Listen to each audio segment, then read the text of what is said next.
슬기로운 코딩 처음으로 배우는 파이썬 학습하고 계세요. 오늘은 첫 번째 시간입니다. 우선 파이썬의 세부적인 내용들을 들어가기 전에 나는 프로그램이라는 단어도 생소합니다. 그리고 파이썬이라는 게 요새 유행이라서 제가 한번 들어보려고 왔어요. 이런 분들 많이 계시리라 생각합니다. 오늘 가볍게 정리를 해드릴게요. 보통 우리가 프로그램이다 라고 말하는 거는 컴퓨터를 통해서 내가 원하는 어떤 결과가 실행되는 걸 원해요. 예, 그게 게임이 됐든 어떤 회계 자료가 됐든 통계 자료가 됐든 또 무슨 어떤 연구 결과가 됐든 그렇게 나오는 거. 그게 바로 프로그램이에요. 그래서 어떤 결과가 나타나기 위해선 컴퓨터 안에 뭔가가 명령이 실행되어야 됩니다.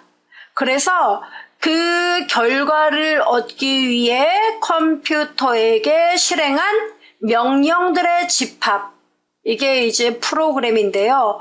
이러한 명령은 아무거나 다 되는 거냐? 아니라는 거죠. 이러한 명령어들은 바로 프로그램 언어라고 하는 것들로 구성되는데요. 프로그램 언어는 사람과 컴퓨터 시스템 간에 이 컴퓨터 기기 간에 의사소통을 위한 것이 바로 언어예요. 그래서 내가 예를 들어 컴퓨터에게 이야기를 합니다. 이런 자료를 내가 너한테 보내니까 이 자료를 너는 읽어라. 읽어라. 그리고 읽은 내용 중에서 어떤 조건에 만족하는 내용을 찾아서 나에게 보여달라. 이렇게 지속적으로 컴퓨터가 알아듣게끔 명령을 줘야 하는데 이런 것들이 바로 언어입니다. 자, 그런데 이 언어는요. 한마디로 그러니까 의사소통의 도구가 되는 거죠. 근데 언어는 여러분이 일상적으로 느낄 때도 나하고 내 친구 이렇게 있어요. 둘 다 나도 한국 사람, 내 친구도 한국 사람이에요. 그럼 우리가 한국말로 말을 해도 어때요? 곧바로 알아들어요. 심지어는 말을 안 해도 알아들어요, 막. 그죠? 그런데 문제는 나하고 외국인이 있습니다. 미국에 사는 분이 계십니다. 이분은 한국어를 못해요. 나도 영어를 못해요. 그럼 어떻게 됩니까? 내가 무슨 이야기를 이 사람에게 전달하려면 꽉 막히죠. 언어 장벽에 막혀요. 그럴 때 바로 뭡니까? 통역사가 나타나면 어때요? 통역하는 분이 나타나서 이분이 밥 먹었냐고 물어보는데요. 그럼 전 어떻게 해요? 먹었어요. 그럼 이 사람이 다시 먹었답니다. 이렇게 얘기해 줄 수 있는 거죠. 이러한 통역이 필요한데 이 프로그램에서도 그게 마찬가지예요. 즉 내가 기계가 처음부터 알아듣기 쉽게끔 기계 말을 내가 알아서 기계한테 0110 이런 식으로 막 얘기를 합니다. 그럼 얘가 그걸 알아듣고 나더러 데이터 입력하라고 하네? 이렇게 컴퓨터가 내가 기계어를 알아들어서 기계가 알아듣는 말을 내가 하면 컴퓨터가 어떻게 돼요? 곧바로 이해를 하게 돼요. 근데 문제는 뭐죠? 문제는 나는 기계의 모든 언어를 알지 못해요. 그죠? 기계는 기종에 따라 조금씩 그 설계 구조가 다르기 때문에 기계끼리도 언어가 다 다르단 말이에요. 그래서 내가 컴퓨터에게 뭔가를 데이터를 입력해줘, 실행해줘 이런 명령을 내리려면 내 말을 기계가 알아듣게끔 번역을 시켜줘야 돼요. 이 번역을 해주는 거, 기계어로 번역시켜주는 그러한 프로그램이 바로 컴파일러라는 애가 존재하는 거예요. 됐죠? 자, 그리고 또 기계가 곧바로 이해할 수 있는 언어는 우리가 보통 기계 중심적인 언어, 저급어라고 부르는데요. 이 저급 언어의 대표적인 게 기계어, 그리고 어셈블리라는 언어가 존재해요. 여러분 이 어셈블리 같은 경우는 주로 하드웨어에 대한 제어라든가 마이크로 프로그램 이런 것들을 짤 때 사용하는 언어가 어셈블리 언어예요. 이런 건 그러니까 기계와 친하기 때문에 사람들이 이런 언어를 배우기가 상당히 어렵고 시간도 많이 걸려요. 그런데 비해서 사용자 중심의 언어는 영어 문법처럼 비슷하게 만들어져 있어요.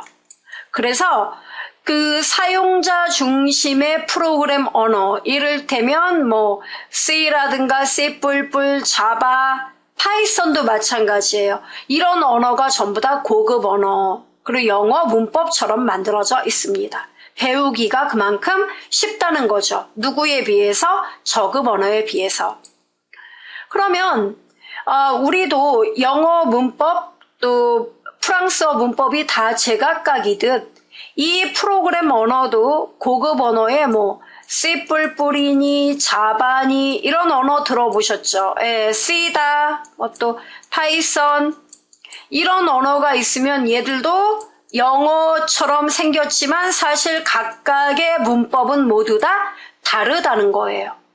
그래서 여러분이 파이썬을 배운다라는 거는 파이썬의 구조와 문법을 익힌다는 이야기예요.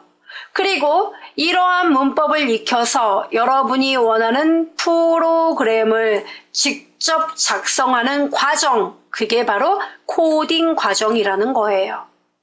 됐죠? 예, 그래서 어떤 프로그램 언어로 코딩을 할 것인가? 말이 되죠. 그래서 파이썬으로 코딩합니다. C로 코딩해요. 뭐 자바로 코딩해요. 이렇게 얘기하는 겁니다. 문법들이 조금씩 달라요. 자, 그러면 이제 우리가 공부하려는 파이썬은 도대체 어떤 구조를 갖고 있느냐? 파이썬은 네덜란드 프로그래머인 기도 반 로썸이라는 사람이 만든 오픈소스 프로그래밍 언어예요. 오픈소스 프로그래밍 언어라는 거는 결국은 뭡니까? 오픈되어 있다는 얘기예요. 즉 누구나 다 따로 저작권 내지 않고 어떻게 돼요? 사용할 수 있는 언어, 이런 뜻입니다. 얘는요, 그리고 이 기도반 로썸, 이 사람이 이야기를 했습니다. 뭐라고요? 읽기 쉬운 프로그램, 그게 바로 파이썬이다 라고 얘기를 했어요. 그만큼 심플하게, 그리고 가독성이 있는, 가독성이라는 건 딱 봐도 다른 사람이 봐도 그 프로그램의 흐름이 어떻다라는 걸 빠르게 캐치할 수 있는 그러한 기술을 가진 언어가 파이썬입니다. 배우기가 되게 쉬워요. 여러분이 서점에 가셔서 보시면 아시겠지만 파이썬은요, 초등학생용 파이썬부터 시작해서 전문가용 파이썬까지 책 제목도 되게 다양하고 책도 프로그램 언어 중에서 가장 많은 책들을 구비하고 있을 정도로 인기가 많아요. 그리고 파이썬은요, 우리가 프로그램 코딩을 하면 이걸 우리가 소스라고 불러요. 소스 프로그램. 이 소스 프로그램은 기계어가 아니고 오로지 영어 문법처럼 만들어진 파이썬 코딩 기법이겠죠? 그럼 이 소스를 기계가 이해해서 실행을 할 수 있게끔 번역을 시켜줘야 되는데 그 역할이 바로 인터프리터 방식을 이용한다는 겁니다. 이 인터프리터 형식은요, 프로그램을 한 줄 입력받아서 그것을 곧바로 기계어로 변환해서 실행까지 시켜주는 겁니다. 그래서 여러분이 파이썬으로 명령어 하나를 입력하잖아요. 간단하게 2 더하기 5 이렇게 그냥 애들 장난치듯이 이렇게 입력을 하고 엔터를 쳐도 답이 7 이렇게 나온다는 거예요. 그러니까 우리가 사용자가 어떤 명령을 내려서, 즉 그 소스죠. 이 소스를 곧바로 한 줄 읽고 번역하고 기계로 하여금 실행하도록 하는 이런 구조를 우리가 대화형 언어 이렇게도 이야기를 하는 것입니다. 그래서 처음에 이 초보자들이 접근을 할 때 C라든가 이런 거는 약간 부담스러워요. 써야 할 게 많으니까. 근데 파이썬은 그냥 프로그램 딱 깔아놓고 이 파이썬을 실행하기 위해서는 여러분 기본적으로 프로그램을 여러분이 설치해 놔야 됩니다. 물론 무료죠. 그래서 파이썬 프로그램을 먼저 설치하고 버전이 계속 업그레이드 되고 있어요. 그래서 설치를 하고 그 중에서 이제 대화형 셀 안에다가 여러분이 필요한 소스들을 입력하고 엔터 치면 곧바로 결과 나오고 이런 구조로 확인하면 되기 때문에 초보자가 배울 때 부담이 없는 언어가 바로 파이썬입니다.